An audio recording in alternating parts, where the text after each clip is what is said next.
Et quelle palette dans les pages culturelles ce matin, Patrice? Oui, Edgar Degas, mort il y a 100 ans. Alors le musée d'Orsay célèbre le centenaire de la disparition de cette figure incontournable de l'impressionnisme. Alors il était dans le groupe des impressionnistes, il était même dans le groupe fondateur des impressionnistes. Mais il était un pied dedans, un pied dehors. Il était un petit peu à part. Pourquoi? Parce qu'il s'intéressait beaucoup aux anonymes, ceux qu'on croise dans la vie quotidienne, pour lesquels on n'a aucun regard.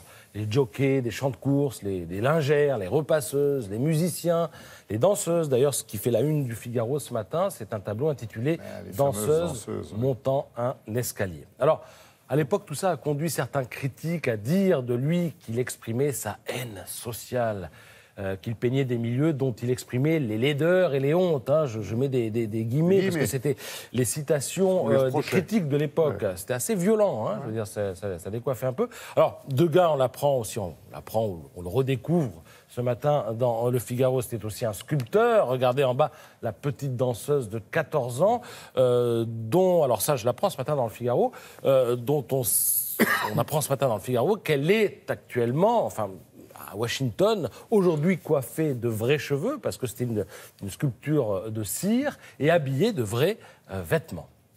Alors, si vous voulez aller plus loin avec Degas, eh bien, je vous conseille à droite Connaissance des arts, et puis si vous avez une trentaine d'euros à mettre, les 100 tableaux qui racontent Degas aux éditions du Chêne, un ouvrage splendide. Tout autre chose maintenant, Lavilliers, Bernard Lavilliers. Alors, en tournée, à partir d'aujourd'hui, ça commence à partir d'avant-hier, en fait, jusqu'au 3 décembre à l'Olympia, et puis ensuite en tournée dans toute la France. Alors ce matin, il en est question dans Le Parisien. Son dernier disque, Le Parisien aimé, ça s'intitule 5 minutes au paradis. Alors à propos de l'Olympia, Lavilliers dit ce matin, c'est ma salle préférée. J'aurais pu gagner plus d'oseille en jouant à Bercy, mais Bercy, ça m'emmerde. Voilà, je le cite, guillemets. Alors parmi ses chansons, il y a la fameuse croisière méditerranéenne. Il dit, je dédie cette chanson aux croisières Costa qui boivent du champagne au-dessus des cadavres de la Méditerranée. C'est normal quand on ne veut rien voir. Voilà. Bon, c'est toujours un petit peu dérangeant, Lavilliers, ça culpabilise, mais bon, voilà. Alors, ce qui prouve qu'il n'a toujours pas sa langue dans sa poche. Alors, à propos de la mise en scène, on lui dit ce matin dans Le Parisien, mais alors, pas de vidéo, pas de projection. Il dit non, pas besoin de ça. Les vidéos, c'est pour les DJ qui n'ont rien à dire. Moi, j'ai des choses à dire. Il a raison. Et à propos du Bataclan, il dit, j'y retournerai. Il faut juste qu'il ferme le bar pendant que je joue, parce que je ne vois que ça au fond de la salle.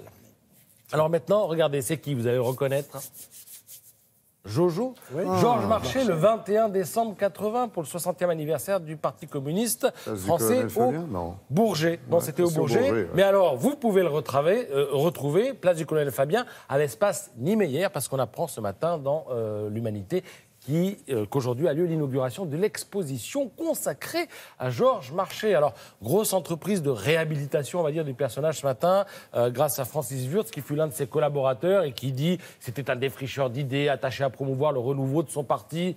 Il parlait sans langue de bois. Bon, voilà. Alors, il sent que c'est pas simple comme entreprise. D'ailleurs, à un moment, il dit certains seront tentés d'opposer aux exemples que je cite d'autres faits semblant infirmer mes appréciations. Voilà. Bon, en tout cas, ou pour rire, ou pour être touché, c'est à lire ce matin dans l'Humanité, avec notamment l'interview du fils aussi, qui dit il y aura plein de surprises dans cette expo. Je termine juste avec la photo du jour, mais vraiment très court, regardez, elle vous arrachera des larmes, et ça me permet de vous dire que cette photo ne sera pas dans l'année des légendes, le bouquin à offrir pour Noël. Regardez-le. Vous aviez bien raison, monsieur Ronden, de nous le dire ce matin. Il est signé Couvercle.